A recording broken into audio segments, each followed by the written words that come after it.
Hey y'all, lady here.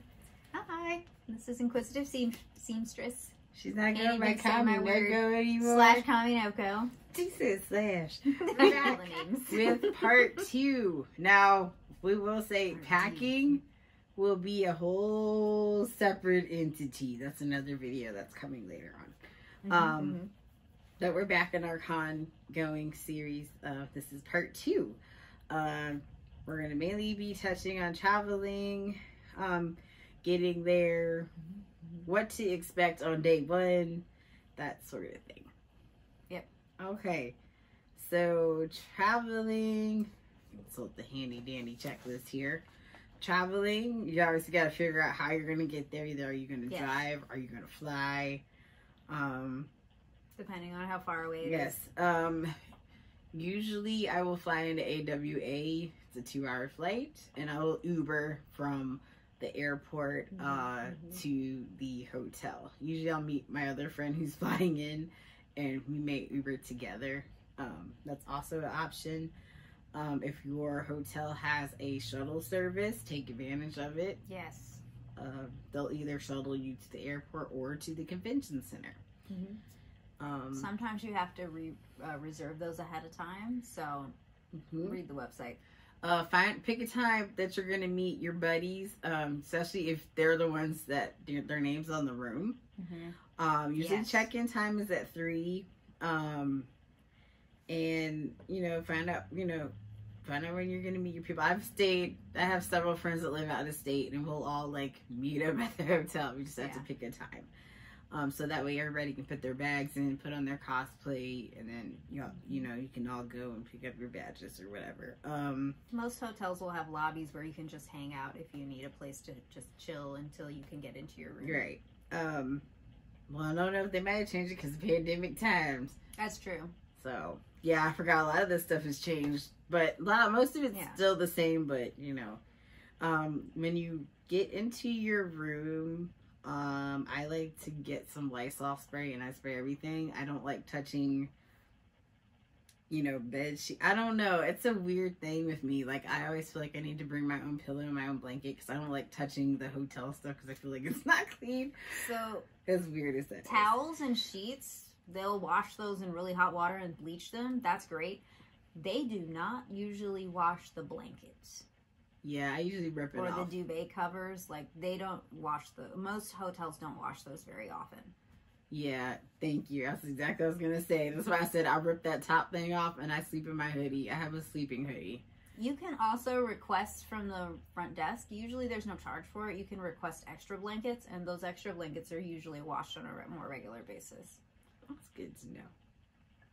But all Hilton hotels have real feather pillows.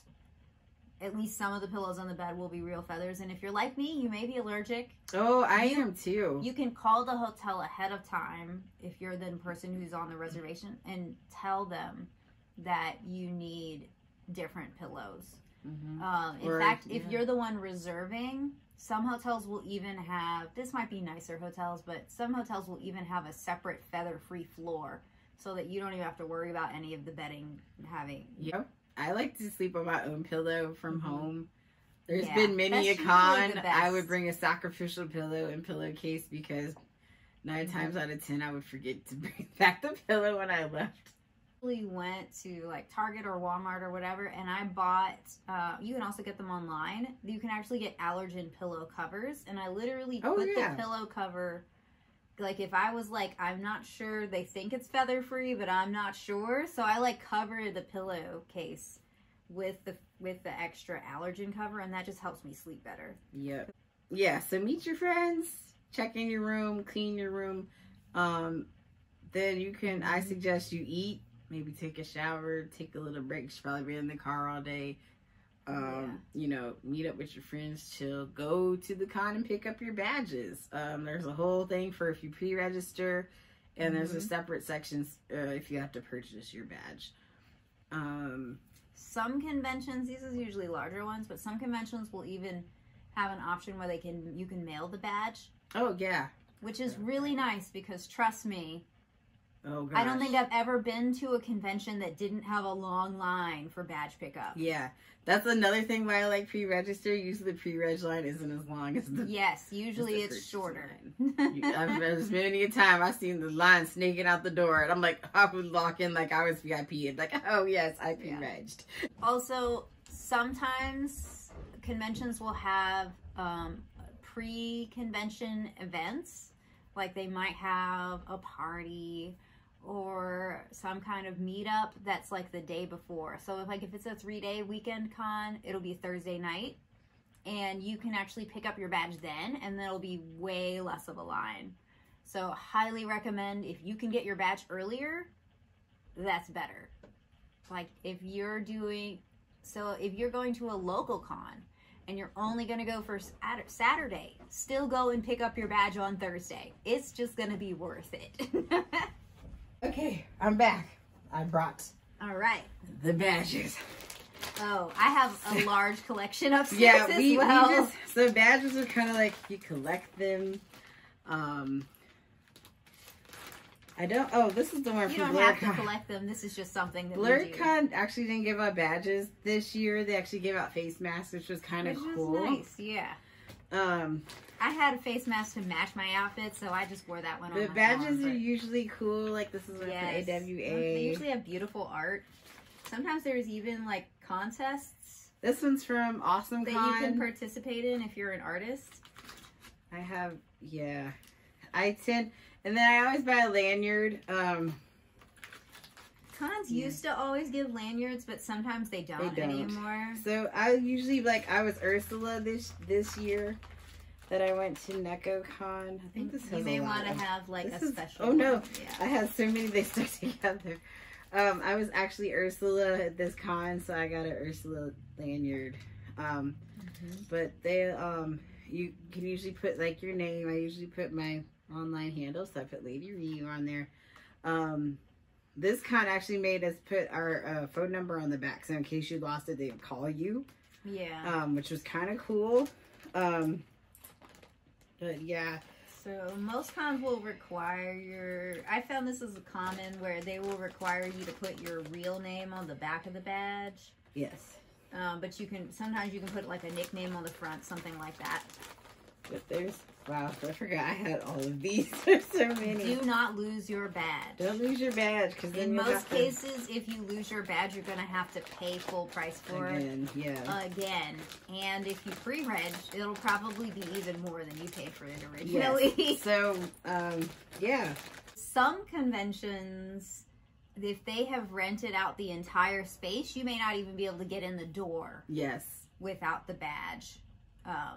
Like they'll have like a special area that's cordoned off just for registration, and otherwise you can't get in. So keep hold of your badge. Don't lose your badge. Don't lose your badge, y'all. Keep it on you. If you find lanyards uncomfortable, you can get like the little clip-on badge reels. Things, badge reels, and use one of those instead. Just whatever works for you. If you need to like attach it to your purse, if you carry a person who carries a purse, whatever way it's gonna. Yes, if you want to carry it on your keys, you just need to see it visible. Yes, it's gonna have to be visible for you to get in. Into a lot of times, you'll find it cumbersome if you're wearing a really awesome cosplay. I usually make sure I can tuck it in the boobs. Just for the pictures, and then when it's done, you just whip it out or tuck it in a pocket. They usually think that's usually fine, as long as you, present it when they ask you for it. Don't be a smelly fanboy or a smelly fangirl. Y'all wash your stinky butt, please. Yes. Soap and deodorant. Repeat after me, children. Soap and deodorant. Yes. Soap and deodorant. Shower, bathe at least once a day. Yes. Wear deodorant. Yes. Brush your damn teeth. Brush your teeth. You don't want con funk is real, okay? Yes. If you're not prepared, is well known. Don't be that person. Yeah, don't be the smelly one. So if you have a face mask and you can still smell the stink, okay? And don't think that just because you're wearing a mask that people won't be able to smell your breath. Yes. Yes. Sorry. I can't stress the bathing enough because you're going to be running around.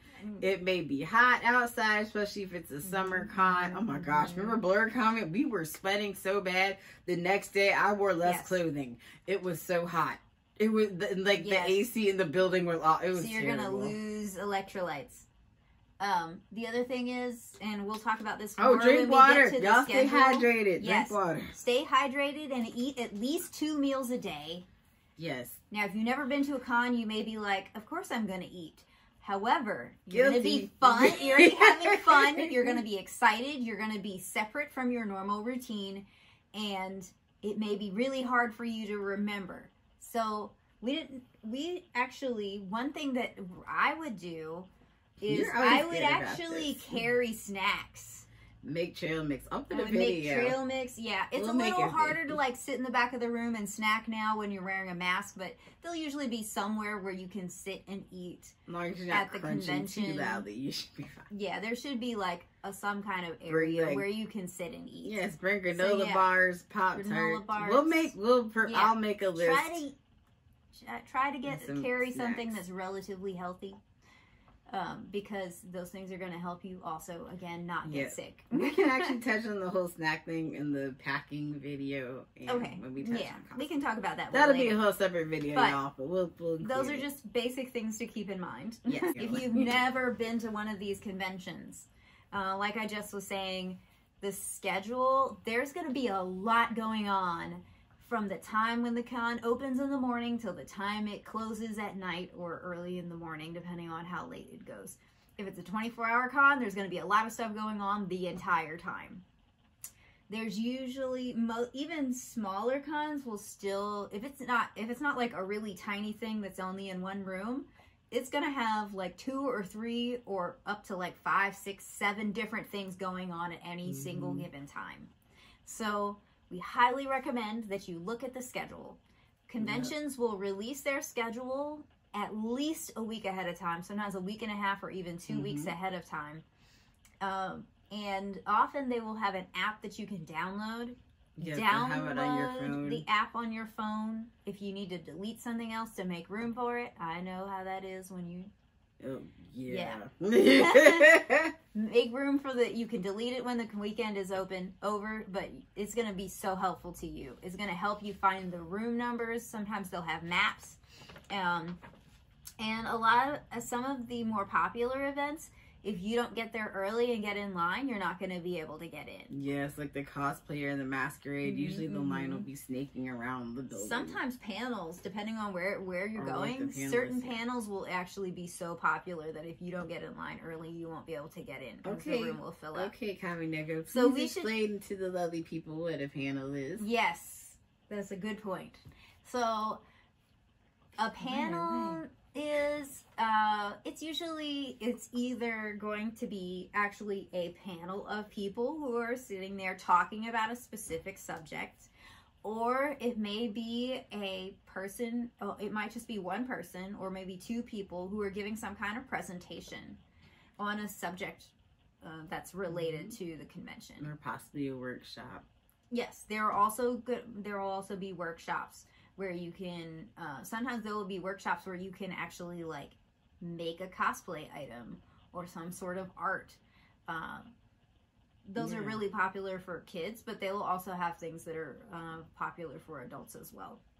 Because, and I noticed with Awesome Con, like some of the cons will have separate programming just for children if you have like small children, which is awesome. I don't have no kids, but you know, I would take my nephew if he wanted to go. Like someday, if I manage to have kids, they will be coming to con with me. Cosplay babies. And they will be in cosplay because that's how I roll. Yes, cosplay babies. Start them young. Yes.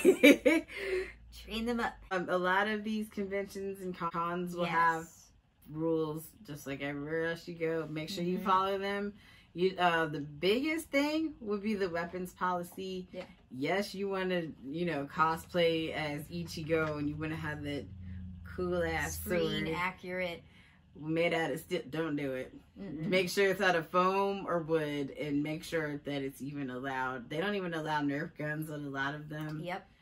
I remember one year I spent $65 and I got these really cool lightsabers I thought we could have to the con and have like cool little battle. No. Sorry. If you really have to have the screen accurate item with your cosplay, put it in your car, take pictures outside the convention, put it back in your car, and then go inside. And even with large props, I've seen they'll put a zip tie or a tag on it, and then I noticed at NecoCon, I believe, or one of them, carrying they had the table where you had to just leave it there and hope nobody would steal it. Yeah, you will have to check them in.